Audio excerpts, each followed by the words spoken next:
Hey, what's going on, black people? What's happening?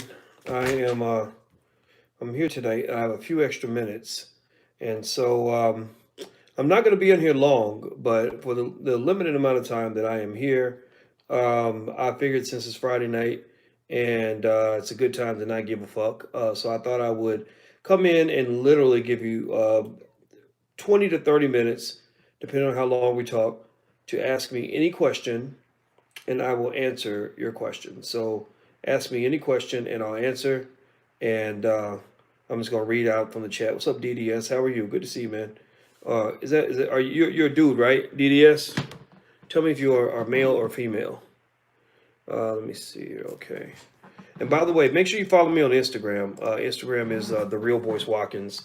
That's where my Instagram is, the real Boyce Watkins. How do I pay myself with an LLC? Talk to your accountant about it. Just make sure you have an accountant. Make sure your accountant's good. I've made the mistake before of hiring a bad accountant, and it cost me very, very dearly. So get you an accountant that has experience and somebody who knows what the hell they're doing. That's really, really important. Let me see. Hold on. My manager sent me a note. Hold on.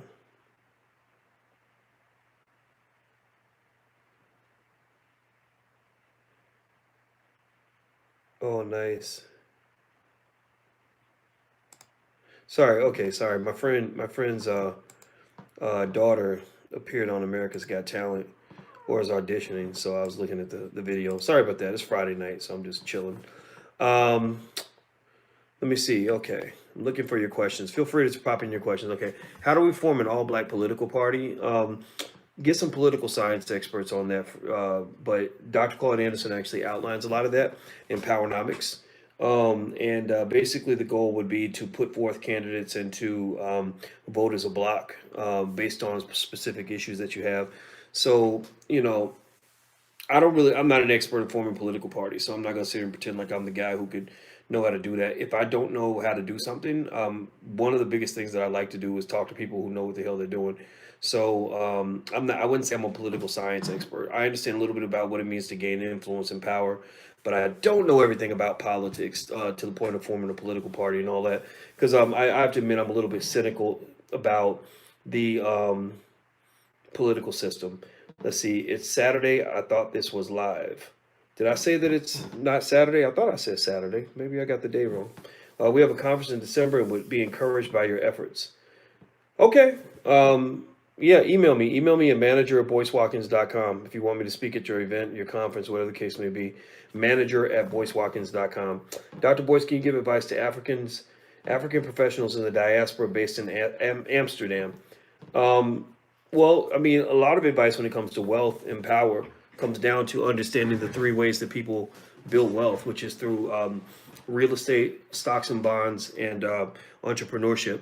The easiest pathway to getting wealth without having a lot of financial capital typically tends to be entrepreneurship because you can actually translate your human capital into actual cash, right? You can take your expertise, convert that into money, and then also you'd be amazed at how much stock you could buy just by using the same money that you might spend on, lattes at Starbucks or fast food. I'm not saying don't get fast food or lattes. You can get all of that. Just put some things into your future. Like put as much money into your investments as you put into your fast food. If you do that, like that right there's a winning strategy. Literally, if a person just said, every dollar I put into fast food, I'm gonna put that into stocks and bonds, that person would die pretty wealthy. Especially, or and also if they had insurance and things like that. Have you heard of the year of the return 2019? Yes, that's part of the reason I'm going to Ghana on December 6th. Michael Roberts, who is a billionaire out of St. Louis, very cool, very intelligent black man, invited me to go join his group, and I'm taking my son with me, and we are very excited about that trip. Um, what's your opinion on the Bill says? What's your opinion on the recent news about there not being enough economically attractive men to marry? Well, it is true, but it's complicated. The thing is, the black male is conquered. The black male is conquered psychologically and politically and economically. And in order for us to be conquered, in order to get somebody's foot off your neck, you got to move your neck. And we keep putting our neck underneath their foot, and then we complain about their foot being on our neck. And so my point is to say, The reason black men don't succeed is because you're looking to a white man's system to help you get ahead. You're depending on that. And when you're depending on the white man's system to get ahead, then the white man's always going to make sure you come in last place. You know, like if I play for the Dallas Cowboys and I'm trying to compete with the Philadelphia Eagles, I'm not going to keep giving the ball to the Eagles and hoping that they give me points because they're not going to do that. They play defense, they play offense. They're not trying to give me points, you know. So you got to know how to get points. You got to learn how to compete. And you can only compete with white supremacist systems by getting out of those systems and developing alternative systems. Going and kissing enough white ass in hopes that they're going to change their behavior. It's just not going to work. Let's see. Anthony says, "How do you respond to our people that say we've already tried to build?" I tell them to remember in the Vietnam War, in the northern Vietnam during the Vietnam War, the Viet Cong were very determined, and we couldn't figure out how to kill that enemy. They were like, how's this little group of people in this little tiny country fighting the most powerful military force in the world? So what they did was they said, we're just going to bomb the hell out of them. We're going to bomb them into oblivion.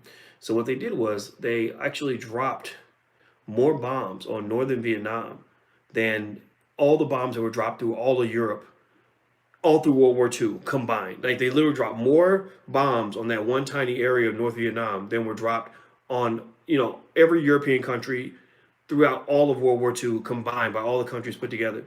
And they could not understand how they kept on fighting. They blow up a bridge, the bridge would be back 2 days later. They blow up a road, the road would be fixed up. They hit some trenches, whatever, trenches be redug, rebuilt, everything set up again. And basically 30 years later, when the countries had good relationships again, they were able to ask them, like, how did you do it? How did you keep fighting despite the fact that we did everything we could to stop you? And what they said, we have a saying. The saying was, if they blow it up, we will rebuild. If they blow it up again, we will rebuild again. And black people can learn from that. It's determination, man. If you are determined in your life, individually or collectively, if you are just so goddamn determined that you're not going to stop no matter what, that you're going to fight until the wheels fall off, that you're going to go even when all hope is lost and you've used up every muscle in your body and you just ain't going to stop till death do you part, you can't lose. You cannot lose. So the key to success is making sure that your determination outlasts any obstacle that's in front of you. Obstacles are finite, but your determination can be infinite. People with infinite determination do not fail. Period. Facts. Do me a favor, hit the thumbs up button. Please hit the thumbs up button if you haven't done this. And if you ask a question and I miss it, please feel free to just copy it again. Let me see here. Which industries do you feel produce billionaires other than the tech side? Good question. Because I love technology. I mean, most money is generated in technology. Billionaires. I don't know. Gotta think about that. Wish I could tell you. That makes me, I want to Google that. Hit the thumbs up button, please, while I Google this.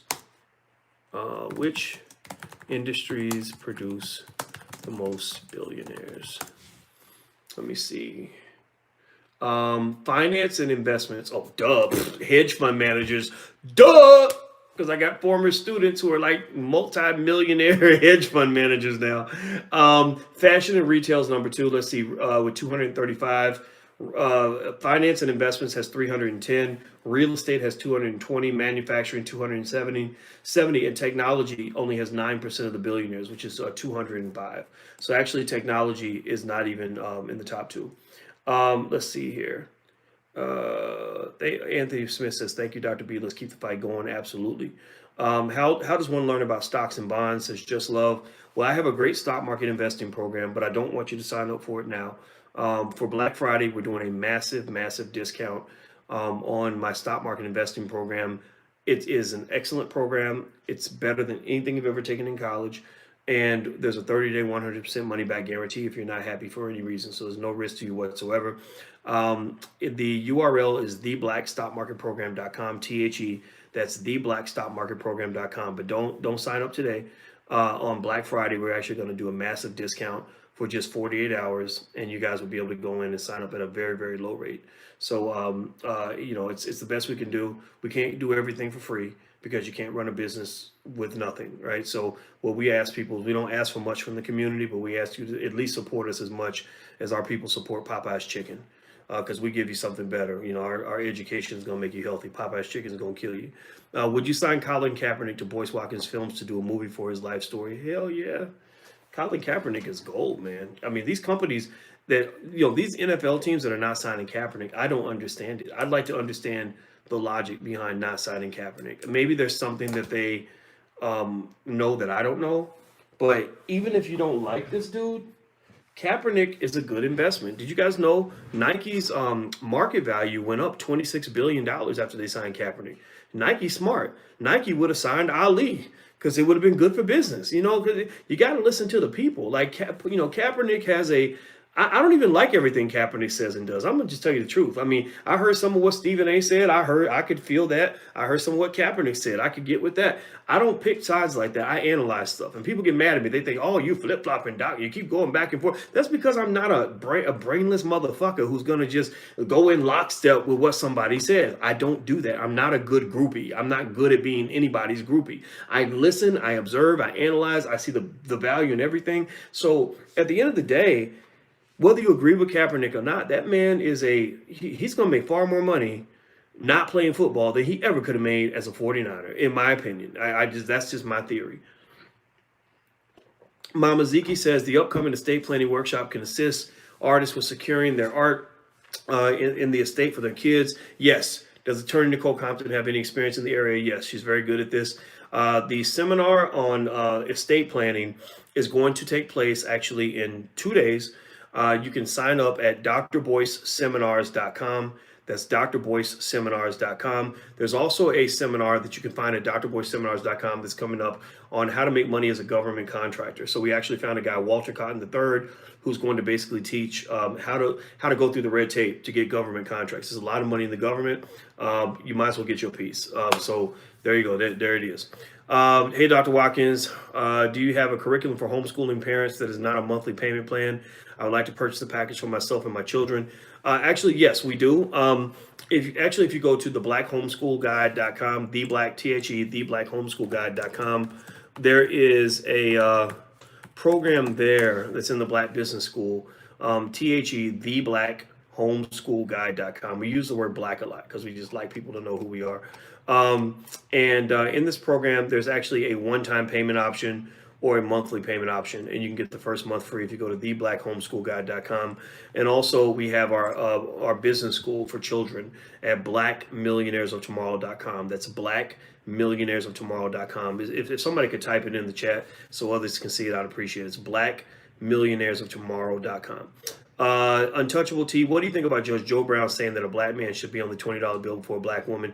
I think that there's something to be said. I see Judge Joe Brown is interesting because I did not agree with him at all at first. I thought that what he said was a little bit out there. But I think that what he was saying was he was looking at it in more so of a big picture framework. He wasn't thinking about it in terms of, the man should always be ahead of the woman, and the woman always has to be subordinated to the man. I think that the way I think he saw it was kind of like this, right?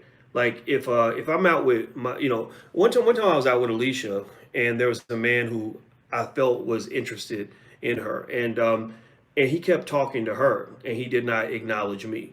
He's like shaking her hand, looking her in the eye, turning his body toward her, and not acknowledging me. I took that as a sign of disrespect.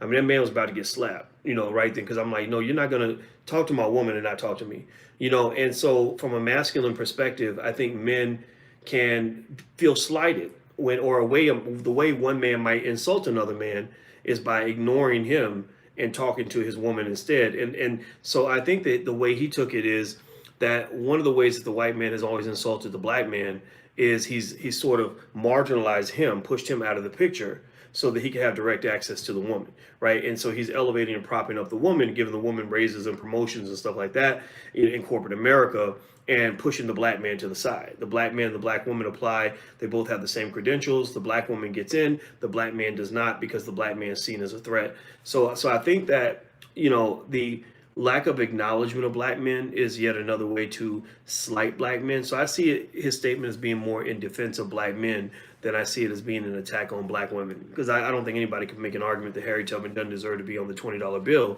But I think that what is being said is that, when you consistently elevate the women above the men, you're really further emasculating an entire community. And when you do that, when you kill the men of a community, it's much easier to oppress that community, because you need men. Men are very important.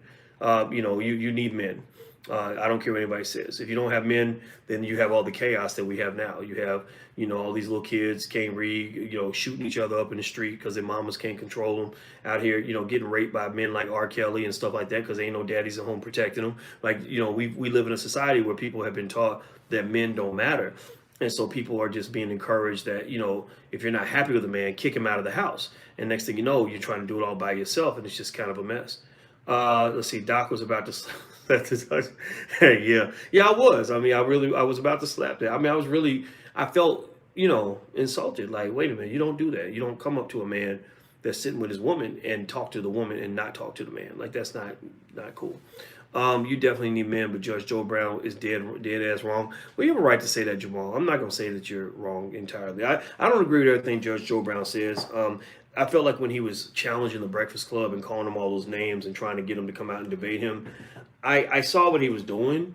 I felt like it was a push for attention, and I didn't really think. I mean, I said I knew right then. I said they're probably going to ignore him now. Like, now it's not going to happen because they see what he's doing. They see he's trying to bait them into a debate, and I don't know if he's trying to get on a bigger platform again, maybe because he doesn't have a show or something. I don't know. What do you think about TMZ putting Dame Dash's hearing online? Dame is interesting. I don't really, I don't work with Dame as much. We're not a great fit, as far as working together. But I don't have anything negative to say about him. I choose to look at the positive of it all. But I'll just say that he and I are not the same person. And I just, if something isn't a fit for who I am, I don't want to be around that for too long. But it doesn't mean I dislike Dame. I mean, I wish him the best. I met everybody who was in that video or whatever. I knew all those people. I was right there with him, on many occasions. And his pregnant fiance, Rocky, wonderful lady. Dame is a smart guy. We're a lot alike in certain ways. We're a lot different. We're a lot alike, though. And our birthdays are even like a month apart or something very weird like that. And in fact, there was one time where somebody put me on a meme and quoted me, and everybody thought it was Dame Dash who actually said it. Something about the Jewish man talking about black people being liquid money, where you pour liquid in your hand and the liquid goes through your hands. And they gave Dame, like, everybody was saying Dame Dash said it. And when I met Dame said, yeah, everybody keeps saying I made this quote, but I didn't say it, and I was like, yeah, I said it, but we look alike, so people thought it was you. And so I really like the guy in that regard. Are we going to work together on anything? Probably not. But again, it ain't a matter of like, you're not going to see me going around here like, oh, I'm just mad at him, fuck him, that old motherfucker. I don't really do that. I think it's kind of tacky when people do that. Can you speak to the power of having a passport and being willing to leave the U.S. for other opportunities? Absolutely. You have to leave the country. You have to understand part of getting over white supremacy is not letting white supremacy occupy all your motherfucking attention. Part of getting over white supremacy is minimizing the amount of real estate that white supremacy takes up in your brain. You see, when you're small mind, when you're younger, when you're less mature, and you see something you see to be an enemy or something that is an obstacle to you, the way you think you have to overcome it is you obsess over it. Like, you're fighting it. You're constantly fighting it. But what I learned is that the day you really overcome it is when you've totally forgotten about it. It's like an ex-girlfriend or ex-boyfriend who hurt your feelings, right? You're all sad and depressed, like, oh, you don't want me, right? You're all sad, right? Then you go through that next stage where you're defiant, like, I will survive as long as I know how to love. Like I'm gonna show you, I'm gonna lose weight, I'm gonna get somebody better, blah, blah, right? And so you're still obsessed with the person. You're still thinking, like that thin line between love and hate.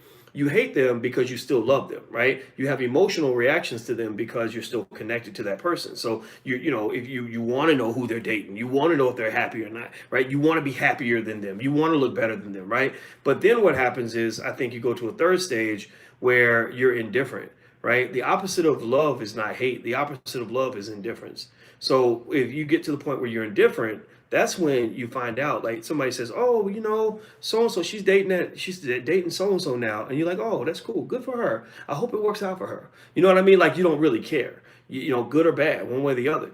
So basically, I think with white supremacy, we got to take those same steps. Like, at first we start off being oppressed and downtrodden by it. Like, we're sad and depressed and like, oh, Lord, the white man done did it again. You can't fight the white man, Lord Jesus, right? Then you get to the point where it's like, fight the power, white supremacy, racism, white supremacy. Right? Did you hear what those white people did? Those white people, you ain't gonna do that to us. How dare you say, you called me a monkey. You put a noose in my locker, right? You're at that point where you're really fighting it, right? And but the problem is, though, you're occupying all your productive, positive energy that could be used to build something for your life and to do something productive is being actually taken away from you because you're dedicating all this energy to focusing on what white people are doing, or focusing on what white people think about what you're doing, or focusing on what a white man called you, right? Like Negroes, I know Negroes who will go to jail. Like, seriously, do anybody know like Negroes who literally will straight up go to jail if you call them a nigga? Like, somebody call them the N-word, they literally will they'll be like, I'm gonna go to jail today, right? Why are you gonna go to jail because some random person on the street used a trigger word that's gonna get you to ruin your life? I mean, do you know how bad jail is? Do you really want to go to prison over that toothless redneck who just said, oh, okay, you stupid, I'm gonna just call you a name and get you to mess up your whole life, and then on top of that, I can sue you and take you and your family for everything you got, right? When you get more mature, you move beyond that. You just say, oh, well, okay, somebody call you the N-word, you're like, oh, well, you a nigga too, whatever. You keep walking, or you just say, whatever, I don't care, because if you know you're not a nigga, then it doesn't matter. Like I told you guys yesterday, like one of my relatives actually told me that story about she was at work and they were at the table and somebody used the N-word, and a white lady who was a liberal came up and she's like, oh, I'm so sorry. You must be so hurt. I'm so sorry they called you a nigger. And the black lady was like, I thought she was talking to you. She said, when she said the N-word, I was looking for the nigger in the room because I know it wasn't me. And so I'm just saying that that's another way to look at it. And what I find is that, when you get to the point where you're not really worried about that type of stuff, your spirit becomes free. You're free to be who you're meant to be. You're free to self-actualize. So I believe that getting a passport is also part of that process. So for me, having a passport meant, it meant realizing and reminding myself that the world is bigger than the United States. Just because I don't have opportunities here don't mean I can't have opportunities all around the world. Just because I may not be loved here don't mean I can't be loved in other places. And I think that's very important to understand. Again, I compare it to dating because the reason that you all sad over that one motherfucker, is because you can't see the other 10 million people you could be dating right now, but you're only focused on one. So you've taken the size of your universe and taken it from being this big to being this big. Right? Expand the size of your universe. That will help you find happiness. Can you still call the number with the 773, says Bruce? We still have it. I've just been lazy. I haven't put it out there. I need to start doing it again. Thank you for reminding me. I thought about that last week. I'm going to go back to it. Let me see here. Hit the thumbs up button. Please hit the thumbs up button. Do you, see, Tadaz says, do you allow guests to showcase business ventures on your platform? We do some stuff. Well, I'll do shout outs for businesses, or like, in fact, if you put something in the super chat, like don't put like $2. Don't be like an asshole about it, but put like a few dollars in the super chat to like support what we're doing, and I'll shout your business out. So it's like good, cheap advertising. Now, if you want something more formal, we do have advertising packages and stuff like that. You can actually email manager@boycewatkins.com if that's something that you're interested in doing, because this is a good platform to advertise a business on, because we reach a lot of black people. Bill says, what's your opinion on China going into poor countries, building up their infrastructure, not hiring the locals, and then putting the local government in debt? I hear this is a big issue in Jamaica. Yeah, well, the Chinese are playing gangster powernomics. They tend to play the economic game in a way that heavily favors themselves, and you can learn from that. But I don't want to replicate that. I don't think it's a fair model. But the problem is the reason that they have so much strength, I believe, is because they value the things that we don't value. Like the Chinese heavily value. I spent a lot of time studying China. I taught a class in China. I did that tour of China where I went to a bunch of different cities. You guys remember that when I went there about maybe, I guess, what was it, in 8 months, not 9 months ago? And I videotaped a lot of stuff, and I was analyzing the way commerce and business is done in China. The Chinese value things that we don't value here. Like they value unity and the group over the individual. We are a bunch of individualistic motherfuckers, which is why we lose. Black people, can't even keep our family together because all that motherfucking shit can't be talking to me like that, or I refuse to settle, or I can't handle that bitch, right? Whatever. We get into all this whole like neck swinging, like I hate you situations where we don't understand The group is what protects you. The pack is what keeps you safe, right? You need a crew. The world is gang affiliated. So if you're in a gang affiliated neighborhood and you don't have no gang, there's a good chance you're gonna get exploited by all the gangs in the block. Seriously, the Crips and the Bloods gonna come whoop your ass because you ain't put on blue or you ain't put on red. So that means we can all like beat you up and take your lunch money every day. Now, I'm not trying to encourage, joining gangs or whatever. If you think about that, what you want. Although I think the image and the brands have shifted over time. But my point is to say the Chinese really value groupthink. They value group unity. They also value education. We don't value education. In America, we do not value it. We will take the most ignorant, uneducated, dumb motherfuckers and make them the most famous people in the world. Like we'll take a Cardi B or the Migos. Migos sound like they can't even spell the word NBA. And we put these Negroes up on big pedestals and we make all of our children want to be just like them. So the children grow up wanting to be ignorant too. Like a child will be more ashamed of going to school with hand-me-down clothes or budget discount clothes from Walmart than they would about not being able to read. Think about this. A kid would be ridiculed more for not having stylish clothes or not having a fresh haircut than they would for not being able to read, write, or do math. And that is your problem. That's our issue. That's why the Chinese win and that's why we lose. They value education. They ain't into that shit. They're into working together as a group. The family unit matters. The elders are important. You can't be running around disrespecting no elders. You will get your ass whooped.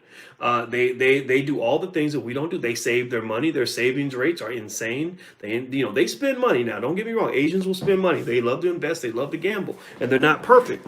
But I'm telling you, those are three things I observed. Group. They work well as a group. They believe deeply in education, and they also believe in saving and investing. If we did those three things as black people, if we got really good at working as groups, became highly educated, and became committed to saving and investing, we would overcome white supremacy in a generation. Let me see here. Are you blessed or messy? I'm mad that you dissed the FLOTUS's book without reading it, but congrats on the engagement. Well, sorry I made you mad. I just know too much about the Obamas from living in Chicago. I can't reveal all my secrets because I'm not trying to get killed. Let's see. Cassius says, I respect you, everything you teach me. Do you value Antonio More and Ados opinions, even though he criticizes you? I used to work with Antonio More, the Ados guy. He's on my Your Black World YouTube channel. I used to let him use my YouTube channel a lot. And I think that, we could have been great allies. We could have been great partners. In fact, I was partners with Yvette Carnell. And one of my biggest critiques of the ADOS leadership, not the membership. The membership has the right idea. The membership is right. We need to talk about descendants of slaves. I mean, that's a no-brainer. I'm ADOS. You can't not be ADOS if you're ADOS, right? So, I'm ADOS, you're ADOS. A lot of us are. But the biggest critique I have of the ADOS leadership is that they spent too much time attacking people that were too close to home. You don't shit where you eat. So basically they were shitting where they were eating by attacking people who agreed with them. It's one thing if you're attacking people that are your natural sworn enemies. You're attacking white supremacy, you go after the Republicans or whatever it is that you want to do. I don't care about that. But when you go after like sacred elders in the community, like Dr. Claude Anderson, a lot of people are going to lose love for you over that. You go after Louis Farrakhan, a lot of people ain't going to respect that. You criticize Pan-Africanism, people ain't cool with that. Then you go after other people that are trying to build things in a different way from you, like Jay Morrison. When you go after Jay Morrison, and Antonio did a whole lecture on why Jay Morrison was a dirty capitalist or whatever, but then now you're aligned with Byron Allen, who's a bigger capitalist. So that almost makes you look a little hypocritical. Whereas I'm not saying that, you have to agree with everything Jay Morrison does, but if there's not a reason to go head to head with Jay, why not just keep that critique in your pocket and then see where your common ground is located? That's the thing. I believe you go a lot further by looking for ways that you actually connect, as opposed to looking for ways that you disconnect. So, I mean, again, Frances Cress Welsing. I think Yvette went after Frances Cress Welsing. So I was like, damn, like Frances Cress Welsing is dead. She ain't fucking with nobody. Like just let the lady be dead. It's an unnecessary distraction that ultimately led to a lot of people clapping back. Tariq Nasheed starts a conference. you feel like he's competing with you. Well, black people can have more than one conference. White people don't have one conference. So black people can have 10,000 conferences. It's okay to have a lot of conferences, right? And when you get into that mindset, like you're competing with us, you're taking from us, you're taking something from us. A lot of people would interpret that to be very territorial, almost narcissistic, very selfish language. Like it's not about the movement, it's about me, my stake, my claim, what I own, etc. And so I'm just going to say now, again, I know people give me a hard time about it. And since it's Saturday night, I'm only talking about it this much because it's Saturday night. Normally during the week I don't really fuck with this because I'm not out here I'd rather talk about other things. But I see the ADOS versus FBA versus the DAS movement, because you got the Descendants of American Slaves movement in Louisville, Kentucky. They're threatening to sue ADOS because they're saying that you took our idea, you took our blueprint, right? I don't know, but that's what the guy said, something about legal action on his Twitter feed, because he had been working on this for a very long time, and he happens to be in the same city they held their conference. But I see all of this as an unnecessary fight because all these people should be working together. I'm like, all of y'all are the same. You pretty much all say the same shit. You just say it in different ways. Really. I mean, if you lay out everybody all the black YouTubers that were fighting, it was so funny. I know these people really well. I know Tariq Nasheed very well. I know Michi X very well. I know Yvette Carnell very well. I know Antonio Morey very well. And all of the four of these people, the reason I worked with all of them at some point is because we have a lot in common. And I think the difference is that if I were to talk to them now, even to this day, if they reached out to me and talked to me now, I wouldn't be looking for all the reasons that we disagree. I'd be like, okay, you got that over there. I don't agree with that. But here's some stuff over here that we can agree on. Let's work together. Let's focus on this. Because the thing that people don't understand, black people have yet to learn, when you fight, you lose. It doesn't matter. Even if you win the fight, there's no such thing as a winner in a war. There's only the person who wasn't the biggest loser. So a lot of times we make the mistake of thinking that because I wasn't the biggest loser, because that nigga over there lost more than me, because I destroyed his ass, that somehow you won. You didn't really win. You lost because what you did was you took somebody. So let's say you're level 7, they're level 3, but they can chop away at you. So 7 minus 3 is 4. So you're like, I took you from 3 to 0. You took me from 7 to 4, but I'm still standing, right? But really, it should have been 7 plus 3 is 10. Do you follow what I'm saying? Do you get what I'm saying? Like instead of making the best way to defeat an enemy, somebody said this, and I agree with 100%. The best way to defeat an enemy is to find a way to make that enemy into your friend. Because if you can take an enemy and turn them into a friend, not only have you eliminated the negative energy, but you've created positive energy. You created unity. So I'm here to tell you 100% to the bottom of my heart. I put this on my grandmama. If any of these people, I'm cool with, me and Tariq talk a lot. I don't talk as much to Yvette and stuff like that, and it makes me very sad. But if any of these people call me up and say, hey, Boyce, let's put the past behind us, and let's come out together and form a unified front, and let's figure out how we can work together in a win-win situation where we will operate with a code of conduct and support one another and find a way to win. I would take that deal in a minute. All these people, and I throw Umar Johnson in there too, because Umar been having an issue with me for the longest. I throw Umar in there too. So again, maybe there's something about the way I speak that what's the word that causes people to get pissed at me. I got a few people that get mad at me because I tend to just say what's on my mind, and sometimes it pisses people off. But all these people could call me right now, tomorrow, or text me or call me and say, hey, Boyce, I want to, hit the reset button. And I would be like, thank you. Yes. Now let's go conquer the world, because I ain't trying to fight you. I'm trying to fight white people. Let's go declare war on Popeye's chicken. How about that? How about we join forces and all of us use our platforms to go kick Popeye's chicken in the ass because they selling refried diabetes at $100 million a pop. They taking $50 million a week out of the hood selling refried diabetes. We can fight that. And that would be a more constructive win that the community would cheer for. Like people would cheer for that. People would be ecstatic to see. Can you imagine? Visualize this. Imagine if tomorrow, you had, let's say you threw me in there, right?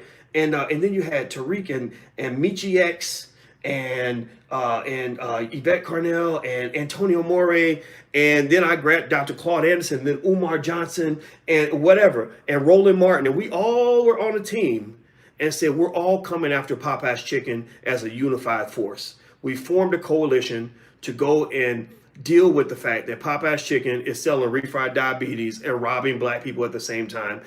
Would you cheer for that? Would that make you happy? Like, would that be something that you would approve of? It would make if Rizza Islam throw him in there too. So I know the thing is, it's so weird that to even be in that space because people are so sensitive that even when you say their name, they take that as an insult. Like, oh, that Negro said my name. So maybe it's just part of the game. Maybe people feel like if I say someone's name or put their name in my video, it's going to get a lot of views because these views pay money. Like people make money when their videos get lots of views, and maybe that's what the game is. But I don't understand it. I don't really, but I'll tell you, I'll tell you this. One thing I do like about Tariq Nasheed, and this is being real, is I like the way Tariq just kind of, at least, Tariq is who he is. You can critique whatever you want. You don't have to agree with everything he does, but he stays on code. He's very consistent. When we talk, he gets it. Like he's strategic. He gets it. I think some people still don't get it.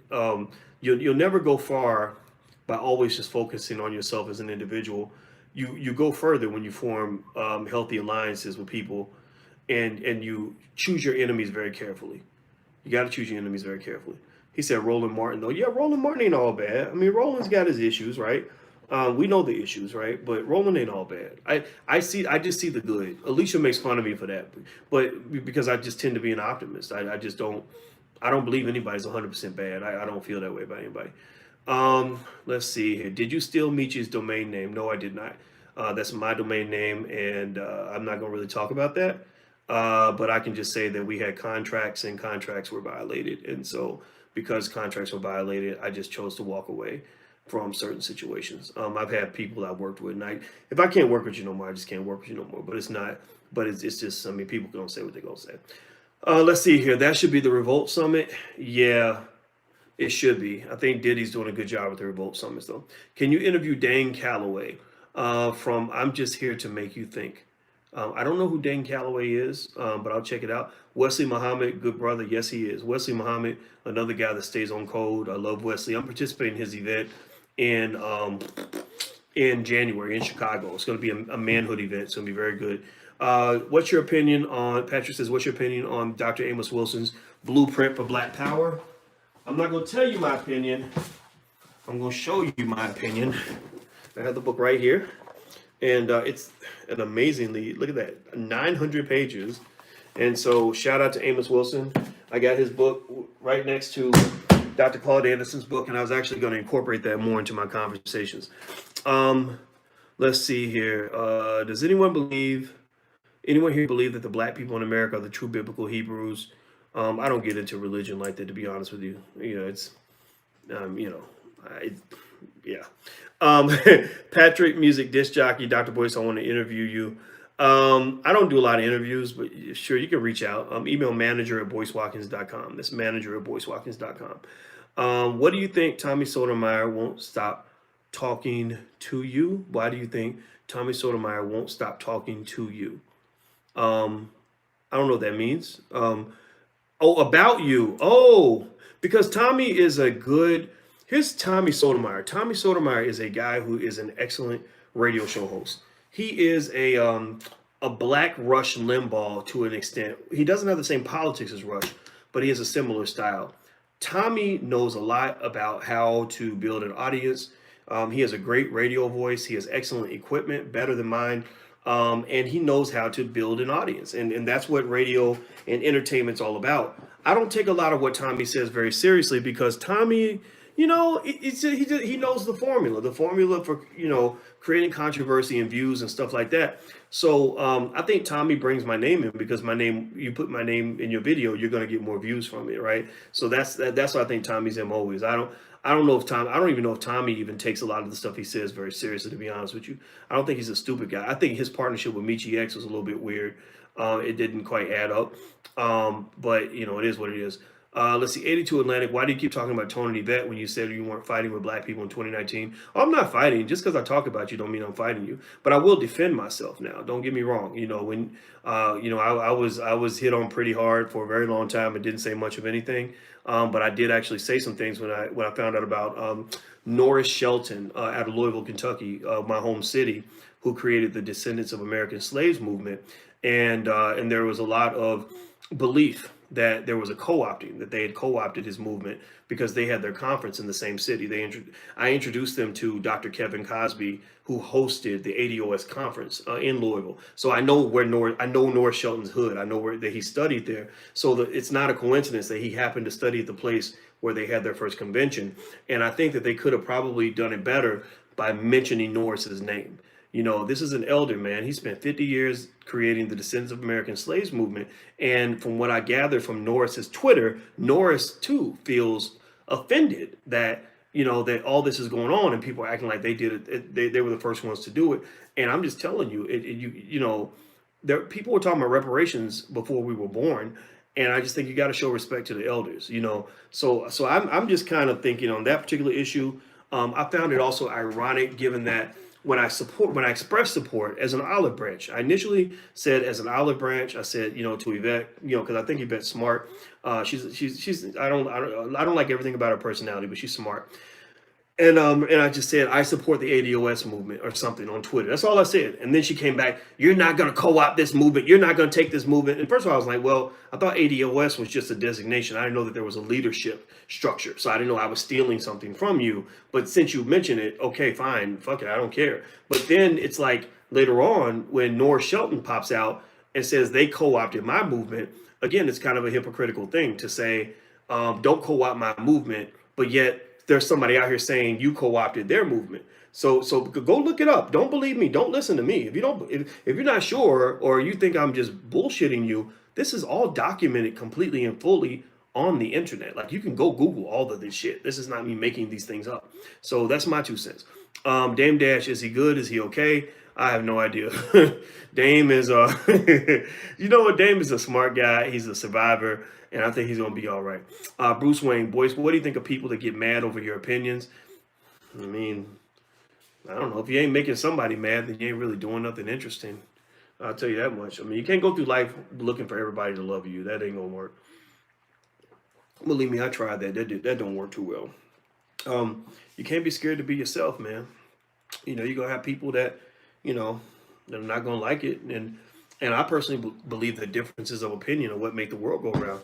I love sitting with somebody who disagrees with me. I think it's great. You know, I don't understand these people who get mad and offended because somebody says something that, you know, disagrees with. Like, I'm a Democrat and you're a Republican, so that means I have to hate you. I don't have to hate you. I want to learn from you. Tell me why you think that way. Tell me what your perspective is. I want to hear it. I might tell you that it's bullshit, but I still want to hear it. What do you think of a girlfriend that says she has a lot of guy friends?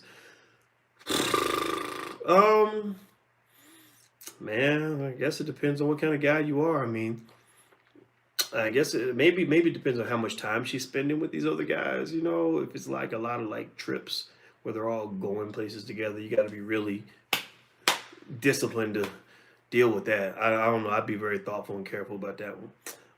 You do know Tommy Sotomayor and Michi X are dating. Yes, I do know that. I knew that many months ago. I just never said anything. Tariq said something about it, but I never said anything about it. I was very surprised by it. I didn't see that relationship coming at all. Have you seen the documentary Who Killed Malcolm X that was supported by his family? No, I did not. I'd like to see that. Thank you for mentioning that. Al says, Dr. Boyce, I donated $15 on the Kaepernick episode. You forgot to shout me out. Oh man, I'm sorry, brother. Small request. Sent you email to your staff at address from Al Gramidi. Please respond. I get a lot of emails. If you shout something out in your business or something like that, I can shout it out now. I can't promise you that I'll be able to reply to the email, man, because I get so many emails, I get overwhelmed, my head starts spinning, and I just can't make that promise, brother. I wish I could. But my manager's email address is manager@boycewatkins.com. If you email my manager, then if you have something that's very quick and to the point, something that we can, help you with, we would do our very, very best to do that. Let's see here. What do you think about the Hebrew Israelite movement? Says Noam. I think the Hebrew Israelites, I don't think you have to join to really appreciate what they do. I like the Hebrew Israelite community because, most black people who are heavily indoctrinated into white supremacist systems are not prepared, willing, or capable of building their own. Like you say, let's go build our own school. They look at you like you're crazy. You say, let's build our own businesses. They think that's not possible. Like you say, let's build some wealth. they don't get it, right? But Hebrew Israelites get it. Hebrew Israelites, many of the Hebrew Israelites I know, I'm not going to typecast here, but most of the Hebrew Israelites I know are the very first ones to step out and want to build something on their own. Same thing with the Nation of Islam. So that's why I have mad respect for them, because I think that's the solution for black people, getting away from white supremacy. So shout out to the Hebrew Israelites. You're not going to get no negative words out of me, even though we know no community is perfect. I know people, I've seen all the stories, up and down, good and bad, right? In every community, nation, it doesn't matter what the community is. I've heard all the good and bad, just like a lot of you have heard the good and bad about me. And what I've just learned is that the world is not perfect. People are not perfect, and if you're constantly looking for anything or anyone to be perfect, you're going to be looking for the rest of your life and you'll never find what you're looking for. So, I just see it as something where I see the good, and the good is that the Hebrew Israelite community is ready to build, and that's why I have so much respect for them. You talk, Brother Willie, you talk about how to make and get money, but if we the people realize who we are, shit, man, I lost your comment, brother. I'm so sorry, man. Damn. And it's gone too, brother. I'm sorry, man. Maybe you can copy and paste it, because I totally lost it. John says, I'm 25, want to get involved in the Black Business School recommendations. First of all, that's great. 25 is a great time to make your life great, excellent. If you do what I say, now at 25, you'll be close to being a millionaire by the time you're 35 or 40. So first thing, if you want to join the Black Business School, go to theblackbusinessschool.com and at least get a free membership, THE. That's theblackbusinessschool.com. You don't have to pay money. If you have money and you want to sign up for a premium program or something, then they don't cost that much. But if you don't have any money, that's okay. Come one, come all. We will give you more for free than your college gave you for $100,000. The second thing I would do is, once you get there, talk to one of our wealth specialists that are on the line. We got Jessica and Chanel, and they will talk to you about everything we offer, what we do. You can tell them about your goals, what you're trying to accomplish, and they can help find something that fits with what your expectation is. Now, in terms of what you want to understand at your age, at the age of 25, John, master the 3 pillars of wealth. And I'm gonna tell you what they are in order of difficulty. The easiest to jump into is stock and bond investing. You can start investing in stocks in 10 minutes, literally. It's not that hard to do. It's very basic. You download one of those 3 apps, Acorn, Stash, or Robinhood, and get started. I'm telling you, just get started. Just get started. Learn after you get started. 2, secondly, would be entrepreneurship. If I were a young black man, I would become an expert on entrepreneurship. I would read books on it. I would listen to podcasts on it. I would watch videos on it. I would talk to people about it. I would just indoctrinate myself into the culture of entrepreneurship, because there's nothing more powerful than a black man that knows how to make his own money, that knows how to spot an opportunity and turn $1 into $2. Like, if you learn how to do that shit, you'll make a ton of money. Third thing is I would also learn real estate, because a lot of wealth, you saw when we listed all the billionaires, a big chunk of the billionaires in this country come from real estate. And real estate is actually one of the most significant ways that people gain wealth. Like, that's how people get out of poverty, is by owning some type of real estate. And then they become wealthy. They go to the top 10%, the top 1%, because after they buy their home, they start buying stocks. And the stock market has done really well. That's why a lot of the people in the 1%, I bet you 95% of the people in the 1% own stocks.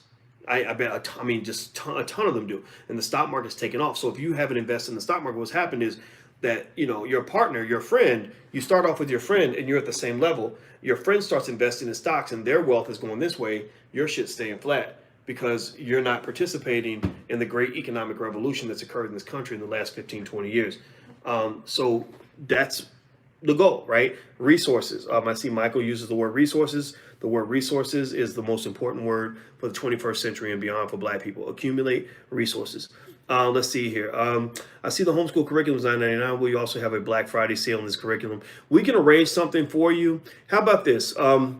Send an email to support@theblackbusinessschool.com. Support@theblackbusinessschool.com. Tell them that I said to give you a significant discount, the most significant discount that they can offer you, and they will take care of you. I promise you. So, and in fact, tell them to forward me the message. Tell them that I said to forward me the message, and I will confirm what discount I want you to have, but I want you to have a really good discount. I don't want the price to get into the way. Let's see here. How can I get into the Black Real Estate School? That's blackmoney104.com. That's the fourth class in our Black Money sequence. So let me see. I think the URL is blackmoney104.com, and that'll introduce you to our real estate curriculum, and so you can feel free to check that out. All right. Let's see here. Let's see. Hey Doc, I agree with expanding our universe. Welcome home, brother, is how I was greeted when I first arrived in the Middle East. Wow, that's awesome.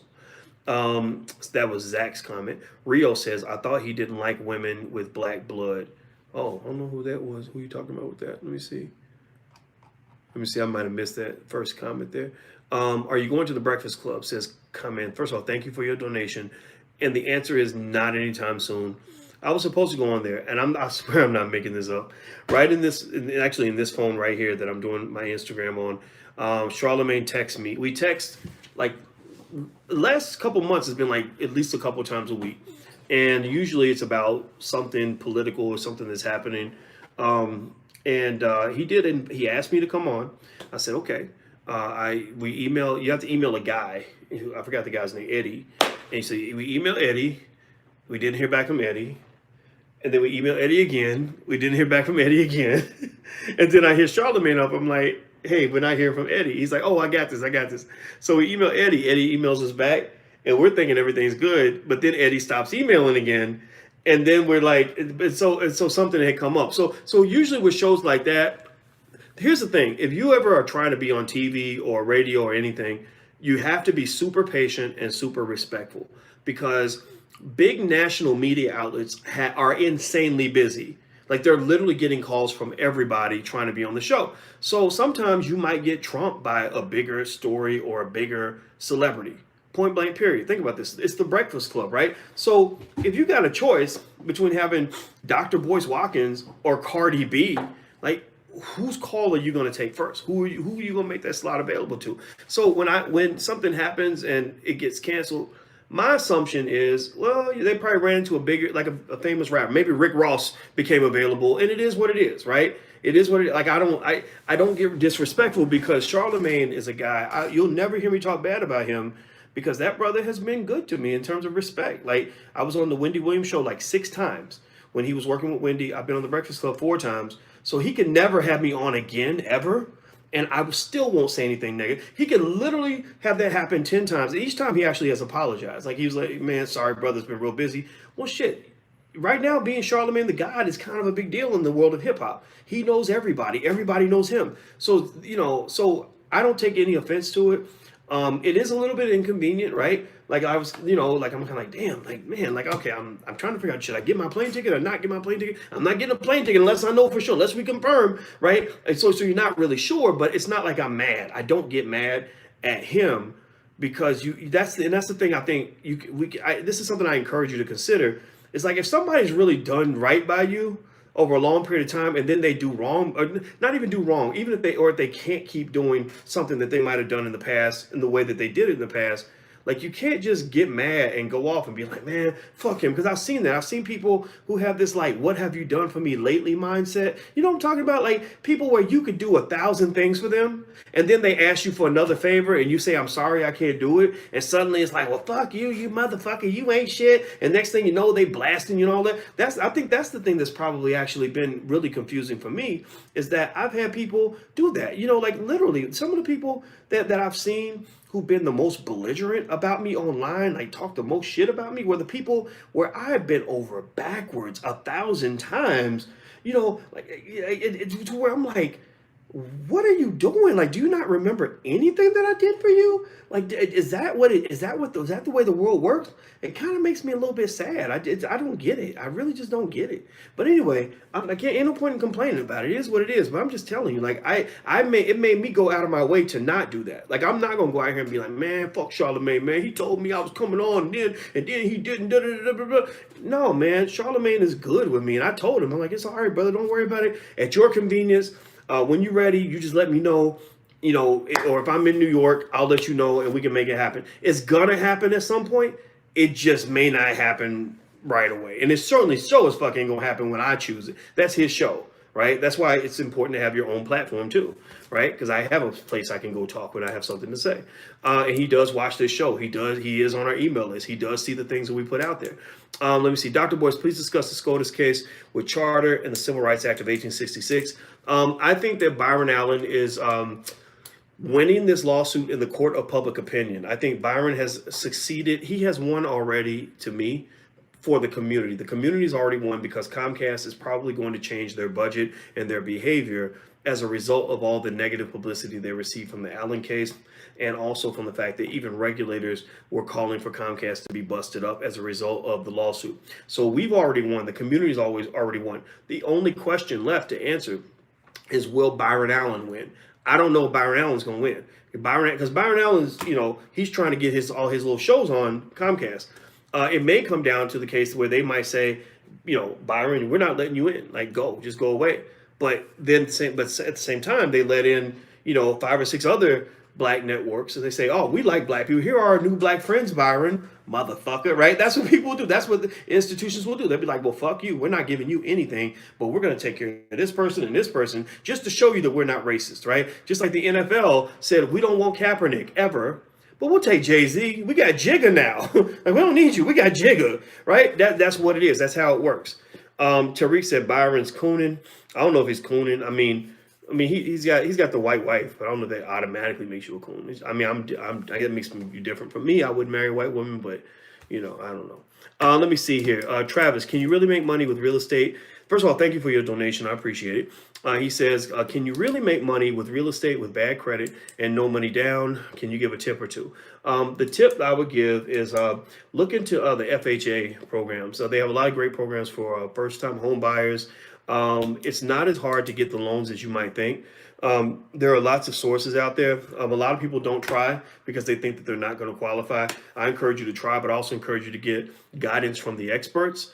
Julian Gordon is actually our real estate expert in the Black Business School, and he runs the Black REI group, which is really, really good. So if you go to theblackbusinessschool.com, that's theblackbusinessschool.com, you can actually ask them about the real estate programs, and we do actually have people there that are qualified to teach you how to get those loans, even if you have bad credit or no money down, or maybe you can save a little money and have a little money down and improve your credit a little bit. We actually have a credit repair expert, not just a credit expert, period, who actually invented a credit app. His name is Castley. Castley, I think his last name is Johnson. Castley is going to teach a class all about credit, just how to improve it, how it works, all that stuff. That's going to be, I think, in December or January. If you go to drboyceseminars.com, that's drboyceseminars.com, that's going to be one of our upcoming seminars. So we got that one, the one on how to make money as a government contractor, and the one that's on the 26th on how to put together the perfect estate plan for your family with attorney Nicole Compton. So we have a lot of good stuff for you guys out here that you want to take a look at. Mark Anthony, any advice on dealing with a child support system that tries to pull you down? We actually in the Black Business School have the Black Legal Program, where attorney Nicole Compton is an expert on child support. So she's actually done extensive lectures on child support, how the system works, and all these other things. And she does Q&As about once every 2 weeks. She's really, really good with child support, legal affairs, and also with business startup. She's really good at that, with those things. So those are the things that you can actually talk to her about. Let me see here. Tadaz says, Dr. Boyce, I have an awesome economic plan. How would you suggest I promote the plan to gain membership? Well, I think you have to have people see it, which means you have to get traffic to whatever platform you have. So the 3 ways you get traffic, according to my friend Lamar Tyler, is you buy it, you build it, or you borrow it. So you either have to build it slowly, put it on social media, and continue to do that. But organic growth on social media is very hard to achieve. You probably want to either buy it or borrow it. Maybe there's somebody that has a bigger platform that you can get access to their platform or something like that. But being consistent with your message is very important too. So like, for example, my platform is not as big as some people's platforms. Some people have, like if I was a rapper or something, I probably have a big old platform because people pay more attention to rappers than they do to scholars. But what I do is I work the shit out of my platform. Like you guys see me here all the time, every day. And I'm very consistent with my message. And that's deliberate because I want you to know exactly who I am and where I stand and how I work. And whether you like me or not, you know what the fuck I am. You know what I stand for, period. And so I think when you you do that, what that does is that lets people know that you're solid, that you're clear, you know, that's who you are. You're not going to waffle. You're not going to waver. You're not going to be one thing one day and something else the next. So that's the thing. You like me or not. You can call me an asshole, but you can't call me inconsistent. You can't, if you say that, that's just not true. That's not even, you call me an asshole, I might agree. I'll be like, yeah, well, sometimes I can be an asshole. But you call me inconsistent, then I know that you're lying because I'm very consistent with my message and who I am. Nick Cannon agreed with Terrell Owens by saying that Max Kellerman is blacker than Stephen A. Smith. Yeah, I mean, if you assume that blackness means you agree with Colin Kaepernick on every issue, then yes. But if you believe blackness means freedom of thought and that there's no one way to be black and that blackness can vary depending on, you know, who's displaying their blackness, then I can't agree with that entirely. I think Max Kellerman is a white liberal, you know, who's very much in tune with very important issues in the black community. Stephen A. Smith is a black conservative. So the question is, who's blacker, a white liberal or a black conservative? I say, you know, I say you could argue a black conservative is blacker than a white liberal because black people are conservative sometimes too. In fact, black people are more conservative than they are liberal, to be honest with you. Black people don't go for all that LGBT shit. Black people don't go for all that feminism shit. Black people don't give a fuck about environmentalism. Black people don't give a fuck about kissing their dogs on the mouths and shit like the liberals do. Like black people, there are a lot of things liberals do. Tell me if you know what I'm talking about. A lot of things liberals do where black people are like, that is so weird. Like we don't even get down like that. We just get down with them because they came along and helped us with civil rights and they help us on police brutality and things like that. But by the way, if you're on Instagram, you're about to go away, but just stay right there. I'm gonna bring you guys right back.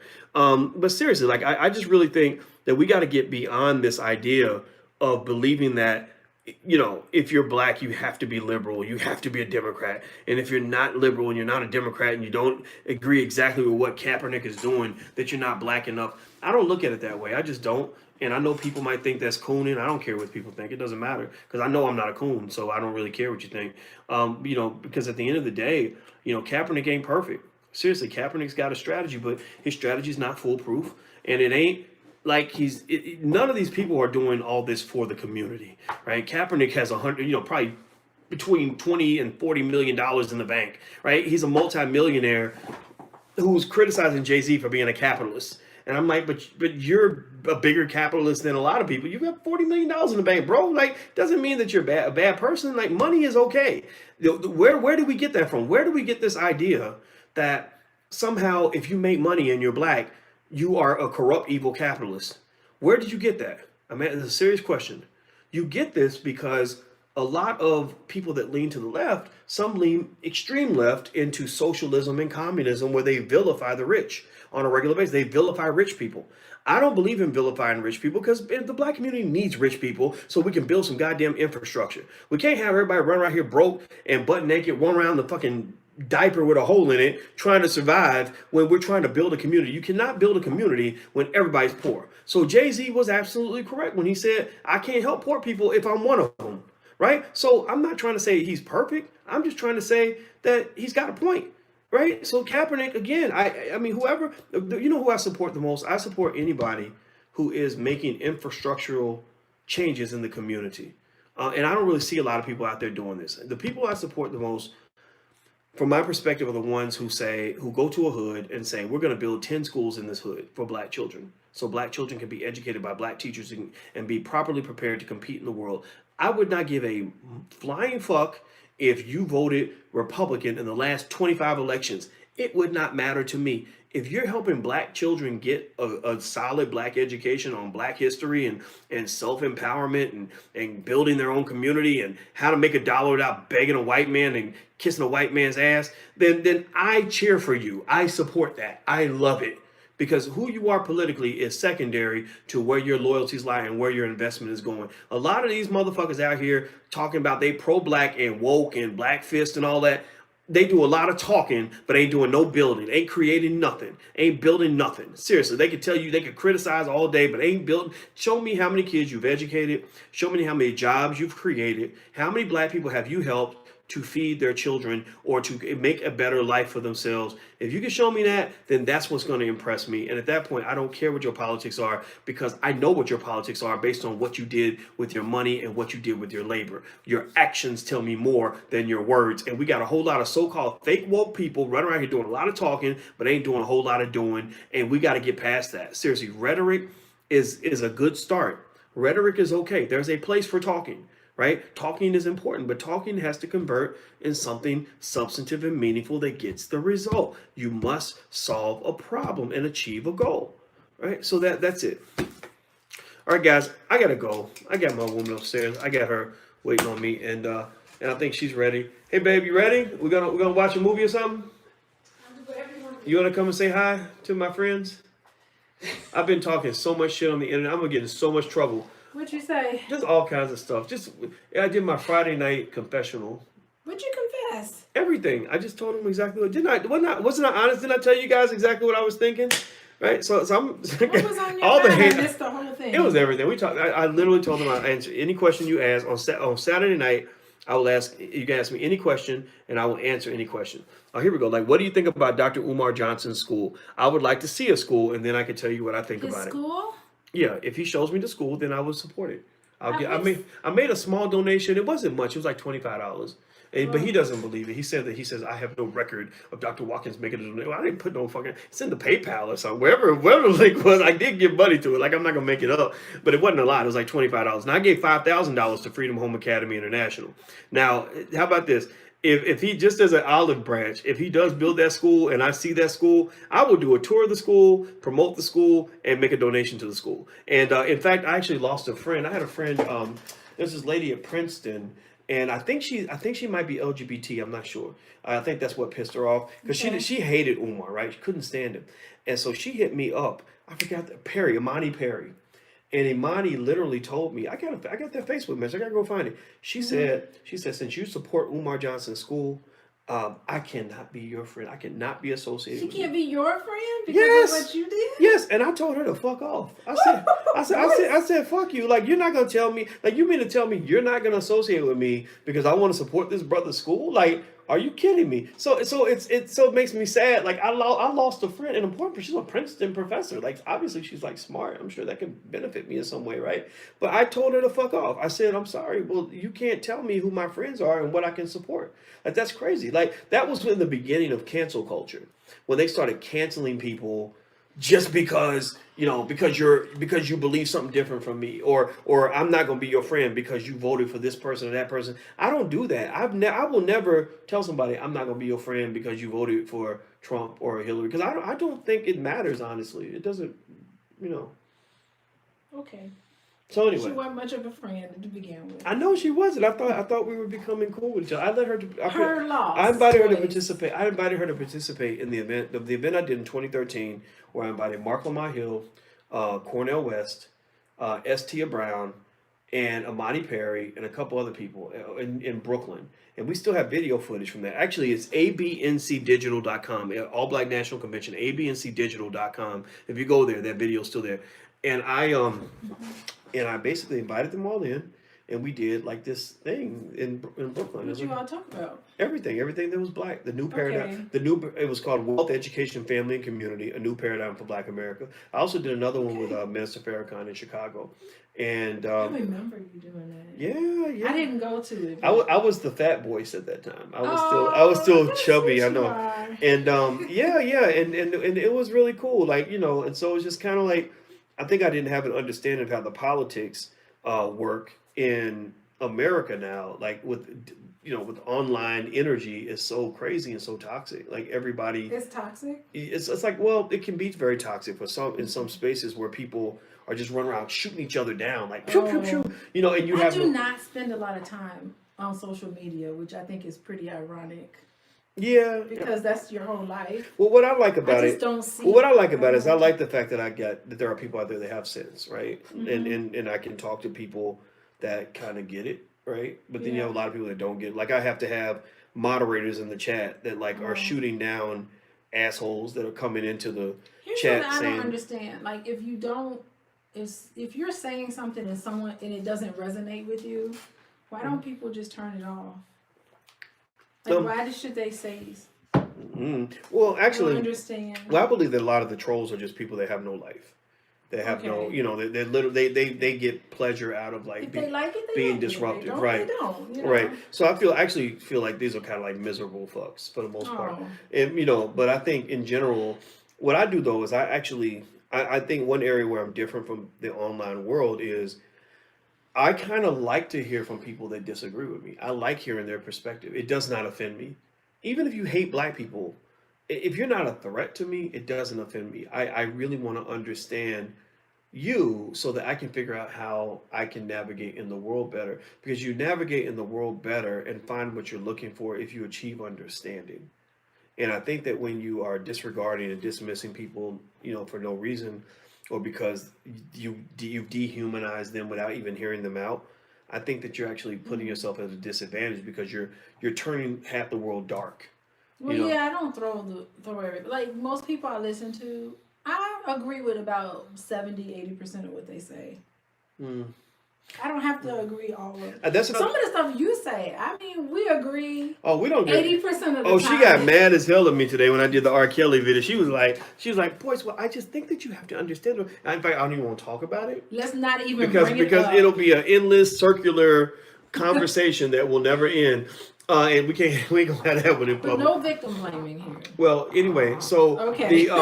but I agree with you. I really do think though at the same time, I think that's a sign of intelligent people versus unintelligent leaders versus sheep. Is that I think in most intelligent people, if they're really listening to what you're saying, they're not going to agree with everything. If somebody says 10 things, the odds that you're going to agree with all 10 of those things should be zero. Right, in my opinion, if you're a critical thinker. But if you're not a critical thinker and you're just a follower, then yeah, you're going to agree with all 10 things because all you're doing is following what they believe. So they start telling you like, oh, we should eat more lettuce. You're like, yes, eat more lettuce, right? They need to do the research on their own too. I mean, they can't. Mm-hmm. No one can just like believe everything you say 100%. I mean, they should look it up. Well, I don't want people to believe everything I say. My goal is not to tell people what to think. I really want more thinkers in our community. But that's my bias because everybody's not a thinker. There's always a divide between the people that try to think and the people that don't want to think. And I believe in talking to thinkers. I like other thinkers. So we can make each other better. Iron sharpens iron, and I don't think your iron gets sharpened when everybody's just agreeing with each other. Mm-hmm. I like talking to you because you're good. We're good thinkers together, I think. Yeah. So I think the key word for today that I really want you guys to carry around with you is tolerance. Like you can get mad, you can talk shit about somebody's opinion if you want. I think that's okay. But I think tolerance and kind of, really, I think a really great challenge for yourself is to talk to someone that you really disagree with and really see if you can understand them and empathize with their point of view enough that you actually can appreciate why they think that way. Like you can really see, okay, I see why a person in your position with your experience would feel that way. And even I can't do it all the time. I mean, sometimes I get, sometimes you get so entrenched. Sometimes you get so entrenched in a point of view that you can't see another perspective. But when I'm at my best, that's what I do, because then you just become so much more fluid in the world. And I think the world is headed to a bad place. I just think we have too much division. The country's more divided than it was during the Civil War. So I think all these divisions, like along racial lines, economic lines, etc., that's what's going to destroy America. Like when America goes down, that's going to be one of the factors that destroys America. Dambo says, get 2 PhDs together, mixed with some black power, and you got Dr. B and Alicia. That's very nice. So thank you. Oh. All right. Well, we get married July 11th. All y'all are invited. It's going to be in the south side of Chicago, so feel free to come out. We look forward to seeing you guys there. And anyway, I'm going to head on out, guys. So do me a favor, hit the thumbs up button before you go. One more time, if you want to go to theblackbusinessschool.com, feel free to go visit the website. There may actually be somebody in there right now you can talk to. THE, that's theblackbusinessschool.com. Vanessa says it's 6 more days to her birthday. So say happy birthday to Vanessa. Say happy birthday. Happy birthday. Don't say hey, say happy birthday. Okay, happy birthday. Happy birthday. She's a Sagittarian. Yeah. Oh, and actually, let me see, somebody says y'all need to be on the show Black Love. Oh, no. Well, actually, we do have a movie called The Black Love Blueprint. I don't know if you guys have seen it, but we're actually doing a part 2 on the movie, and the part 2 of the movie will be called The Black Love Blueprint Part 2, # Boyce and Alicia. So how's that going? Are we getting that going? We're getting the crew. Yes. I'm letting you do whatever. Shar is pulling together the crew. Yes. Okay. So we're going to shoot a lot of the behind the scenes stuff. As we get ready for the wedding, and of course shoot the big day and all that stuff. So anyway, guys, I'm out of here. Let me see here. No, I was saying your wedding is 6 days from my birthday. Oh, okay. So her birthday's 6 days. away from the Oh, wedding. maybe she can come for her birthday. Yeah. Celebration. Power Woman says, "Can Dr. A sit in sometimes?" We gotta talk about that. We gotta see how. I don't know. You don't want. See how that one's going to go. I don't know. Demetrius says you didn't answer my question. See, when people, you shouldn't say you didn't answer my question. You should say you didn't answer my question, and my question was, because then I can answer the question right there. Yeah, it's so hard. Voice on that. Oh. Well, sometimes people. That's a tough one. Sometimes it's tough people. to, like, What'll happen is sometimes. Yeah, I can't catch you. I can't catch your question. Like insulted because I didn't ask the question. Right. Well, what happens is some people will say, "Did you see my question?" And I'll be like, "No." No, and you don't feel like you have to really scroll No, down. right, but I'll be like, "No." I just answered your question. Your question was, "Did you see my question?" And the answer is no, right? So you shouldn't say that. You should just like cut and paste your question, right? Like repeat your question, and then that way I'll see the question as you're telling me I didn't answer. Does that make sense? Does that make sense? Smart. So it's kind of like recursive thinking, I guess. Anyway, I'm out of here, guys. Have a good day, and I'll see you guys tomorrow. Take care. Peace.